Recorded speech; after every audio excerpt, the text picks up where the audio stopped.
This is Talk Business and Politics with Roby Brock. Welcome to today's Talk Business and Politics. I'm Roby Brock, joined by Kurt Castleberry of Entergy Arkansas. He's the Director of Resource Planning and Operations. That's right. Yeah, thank you for being here. Yeah, glad to be here. Thanks. And people don't know we're old friends, and it is good to see you. Haven't seen you in a few years, and you look awesome. Well, same to you. It has been a while since the PA football games, but it is good to see you again, Roby. Let's talk some solar energy here. Entergy has been very active in this space over the last several years. Particularly, you've got some big solar fields now that have come online. Stuttgart, Lake Village down in Chico County, an announcement of one coming in Searcy. What's driving this push towards solar? I'll tell you what, we're excited about it, and we're proud to be the leader of solar in the state. We've got a lot of solar. In fact, we've got one facility online in Stuttgart. It's 81 megawatts. That megawatts probably don't mean a lot to your audience, but maybe if you translate in terms of how many customers that serves, about 13,000 customers. That's a lot of power. Yeah. We've got another facility that's bigger than that coming online around Lake Village. It'll serve about 100 megawatts or about 16,000 customers.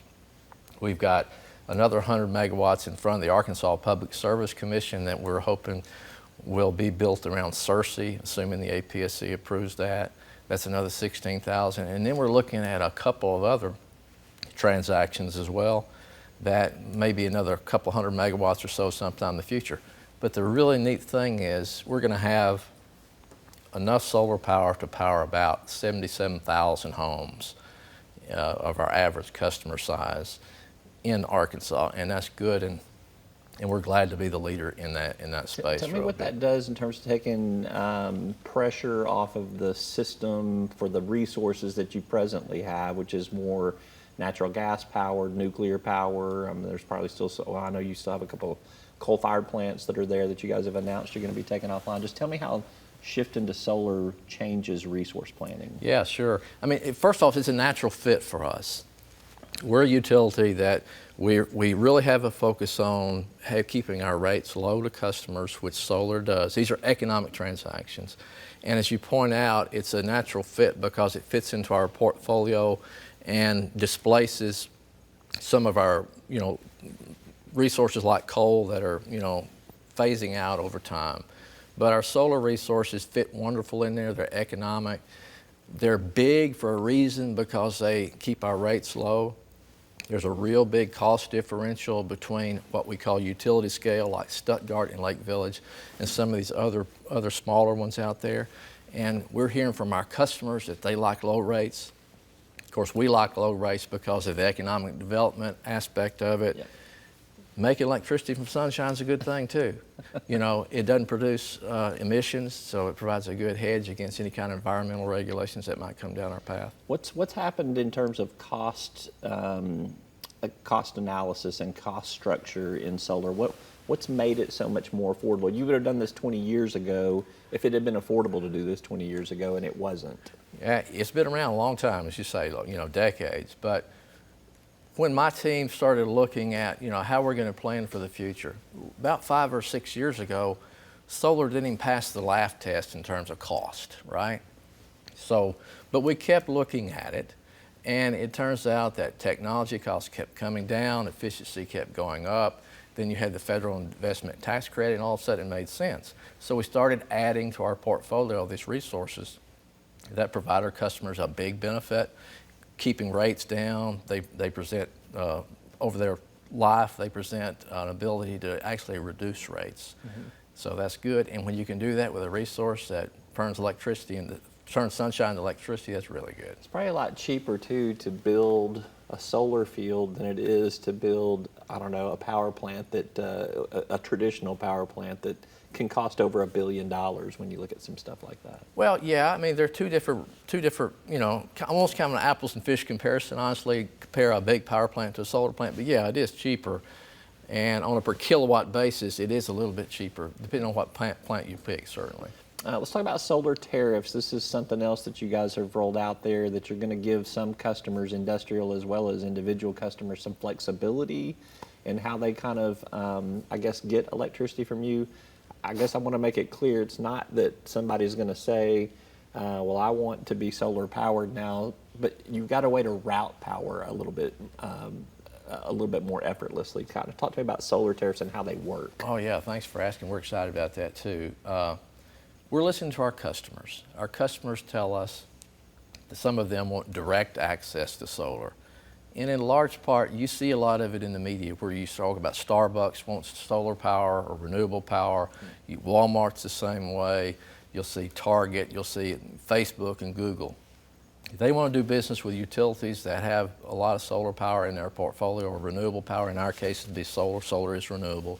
But some of them want direct access. So they want to be able to access your big solar plant and have those costs and benefits signed directly to them. So our tariff, that we have a tariff now called the Solar Energy Purchase Option that the Commission has approved. It's available now. Customers can sign up on it. And that's a really good thing because it helps them meet their corporate objectives. Certainly it's an economic development plus when you can tell a prospect that, yeah, we can provide you solar power. And it's just the tip of the iceberg for us. We're going to have additional offerings and tariffs that we're looking at now that, again, based on feedback we get from our customers, that will help them meet their needs. Tell me what that will look like. How will, and will it be something that an individual household could also apply for? Yeah, it is. And we have an existing tariff out there now that I mentioned again ago that any customer can apply for. And whether it's a residential customer, a commercial customer, or a large industrial customer, they can apply for it. But you can subscribe to a particular amount of the facility, and those costs and those benefits will show up on your bill. And you also get the renewable energy credits associated with that, and that's the currency that people can then say that I'm so 100% green or 50% green or whatever they choose. But it's just a subscription amount. Typically it's going to be, our tariff now is a year at a time. You don't have to sign up for a long period of time, but you can also re-up along the way. But you can then say that, hey, that amount of that particular asset is assigned to me. Yeah. So it helps me meet my objectives. So it's a little bit of an accounting thing, basically, in terms of, say, if I signed up for it and I wanted to be I wanted to say I'm 100% renewable right. at my household or my business.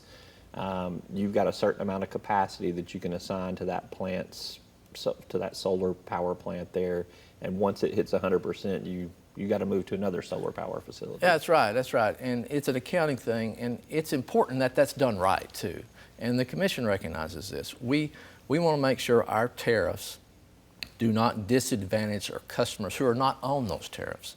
And we have an obligation to provide reliable, low-cost power to all of our customers, and we don't want to make a tariff where if you sign up, you shift a bunch of costs to those customers who don't want to sign up. So we're real diligent and cognizant and deliberate about how we design those tariffs. Our existing solar energy purchase option out there checks all those boxes. Everyone benefits. The other tariffs we're looking at, we have to always keep that in mind as we design them as well. But it's really important that it's done right. Last question for you. What's the future of renewable energy looking like? Obviously, we will see some more solar power and solar fields kind of come online. You talked about there's some other projects in the works there. Is solar really where it's at, or will we see other wind energy? Will we see more geothermal? Will we see some other things that I may not even be aware of yet, Kurt? Well, yeah, that's right. Same here. Technology is changing rapidly, Broby. But at least for the foreseeable future, for Arkansas, it's going to be solar. Wind is a resource that makes a lot of sense if you live where the wind blows. But there are wind resources in, west of us that are economic, but we don't have that wind resource here. But we do have solar. We have a lot of sunshine in eastern Arkansas particularly, where we have an abundant amount of flat land. And so I think it's going to be solar in the short term. All right. Kurt Castleberry with Entergy Arkansas. Always good to see you. You too, Robbie. Thank you so much for sharing. Thanks for having me. All right. That's all for today's program. I'm Roby Brock. We'll see you next time. You'll find us at the end of a lot of long country roads, covering over 60% of the great state of Arkansas.